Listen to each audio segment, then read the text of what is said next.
everyone, it's Jessica, and today I'm bringing you a double review of the Hard Candy Glamoflauge foundation and also the Hard Candy Glamoflauge concealer. Now, the concealer I've had for a very long time, like a year and a half. This I just picked up. It's brand new at Walmart. Hard Candy is only sold at Walmart. You can sometimes find some of their products online. The concealer I'm pretty sure you can find online. The foundation's not online yet, but when it is, I'll put a link below for it. Now, the concealer retails for around $6 and the foundation is $7. I'm gonna go ahead and get into a demo of me applying both of these to my face with a few different products so you can get an idea of how they work when you apply it with a beauty blender versus your fingers, etc. So let's go ahead and get into that, and afterwards I'll get into the details of the pros and cons of these and whether or not I would recommend them.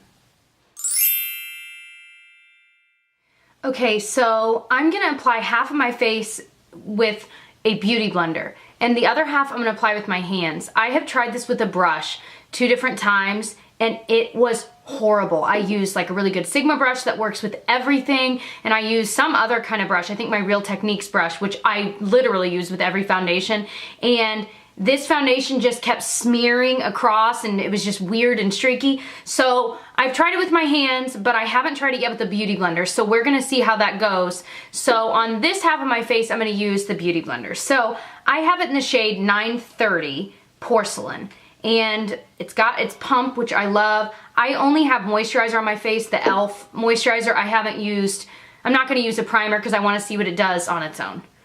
So I'm just gonna dot it around.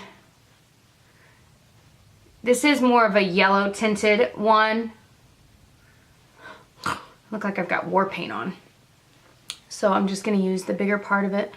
Just start from the inside and work my way out.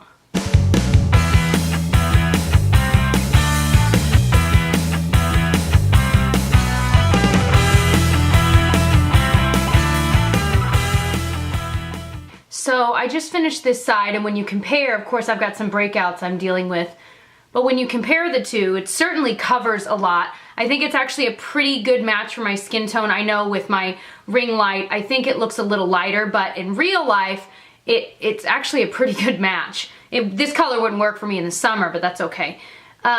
So I'm interested to see if how this will cover some of these breakouts that I've got going on. So let's go ahead and try it, and this side I'm gonna do with my hand.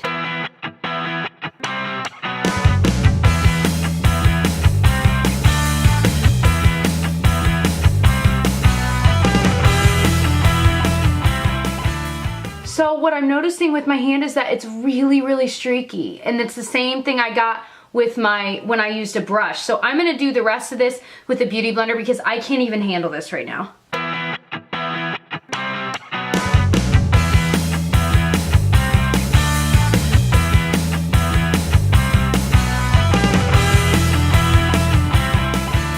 So what I'm noticing is that anywhere that I have dryness, which is right here, it's really illuminating it. And any redness I have, it really didn't cover that well. So like my nose is always red, just forever. And I mean, you can probably tell in every video because I've got a lot of freckles and a little bit of hyperpigmentation. So it didn't really help with that either. It feels a little bit tacky, but it's kind of settling in. So like it no longer feels tacky up here. So I have a feeling that will go away. It feels light. It feels very lightweight. It doesn't feel like a heavy cream, which I do like. And I feel like my skin can breathe. However, the smell of it is really, really pungent. It smells like melted plastic. And that alone kind of makes me think, what am I putting on my skin here? So that's kind of how I'm feeling about it right now. Now I'm also gonna use the Hard Candy Glamoflauge to cover up these, but I'm also gonna use it to conceal my under eye just cause why not?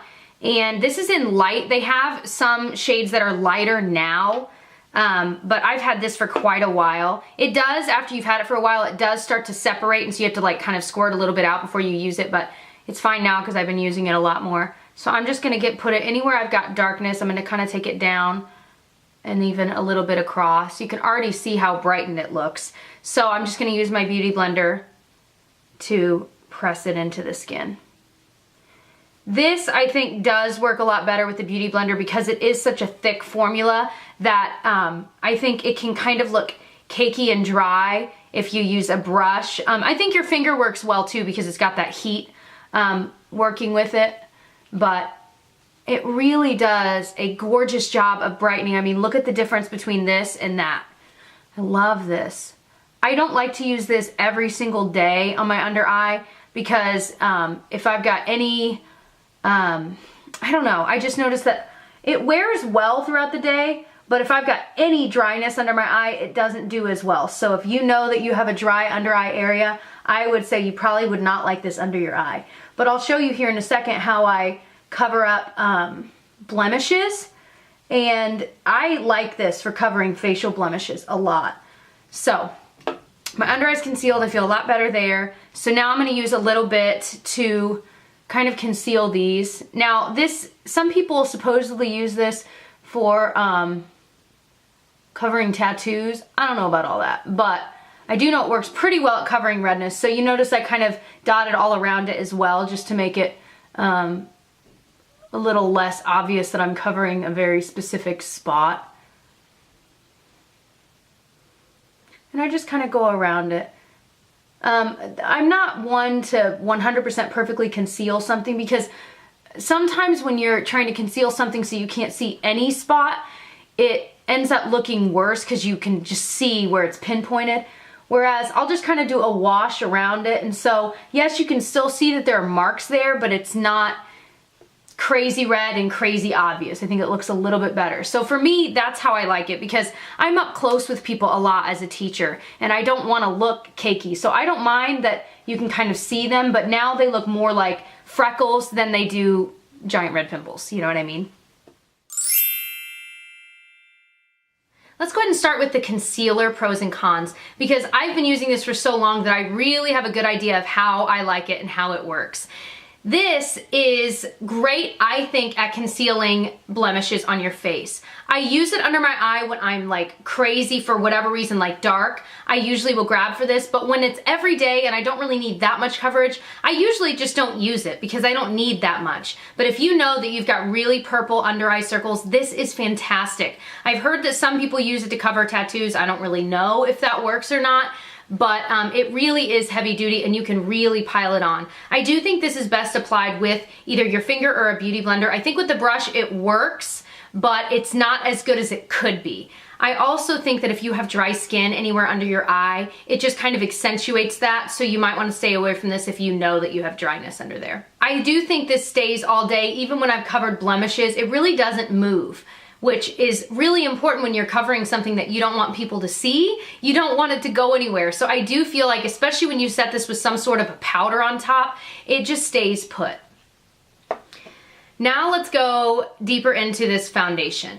This I have very mixed feelings about, because obviously one of the major pros is that it's crazy inexpensive for a foundation. $7 is awesome, especially when there's a lot of drugstore foundations that are now $12, $13. I mean, they're just kind of going up in price, but $7 is not bad. One of the huge cons, however, is the shade selection. I died when I saw how they had tons of light options and like no dark options. And I know that's the case with a lot of drugstore lines, but this was one of the worst I've seen when it comes to shade selection. So if you are a darker skinned gal, I mean, they just don't have anything. It's terrible. One of the other pros, however, is the packaging, the fact that it's got a pump and you can control how much comes out with this pump. And it's plastic bottle, which I actually like because Tyler and I travel all the time and I don't necessarily want to travel with glass bottles. One of the cons, however, is the smell. It smells like melted plastic. It really is just a really gross smell. Now, it's not a smell that you notice once it's on. You can't really smell it. But just while applying it, especially when it's early in the morning and you're putting it on, the last thing you feel like smelling is like burnt plastic. I do think this covers pretty well. I would say it's a medium coverage foundation. You can build it up. But I also think it's a dewy foundation. You can see I don't have any highlight on, but you can see that there's kind of a radiance coming from my skin. I think that the other downside, even though this is a dewy foundation, it does accentuate my dry spots. Now, that was made better by using a beauty blender, and in regards to how to apply this, I would say beauty blender, or at least some sort of beauty sponge, the Real Techniques one, or any one that you like, moisten it and use it with this. A brush, it looks terrible. Fingers, it looks terrible. I have never played with a foundation and had that experience where it only looks good with the Beauty Blender. So that is a downside where if you don't have a beauty sponge that you like, I would say just stay away from this foundation, honestly. It doesn't feel heavy at all, which is nice. It feels very lightweight. It doesn't feel like I'm really wearing anything, which is funny because the Glamoflauge concealer is so thick. But this is a nice thin consistency, so it doesn't feel weird. It doesn't feel tacky once it's kind of set into the skin. I do think it lasts pretty well throughout the day. I actually was wearing this the other day and I did my very first 8-mile run with Tyler. We're training for a mini marathon and I'm all nervous, but I ran with this and it actually looked great after my run. An 8-mile run in like 45-degree weather outside and it still looked fine. So other than the fact that of course it was like crazy dry in those spots and that looked weird. So would I recommend this overall?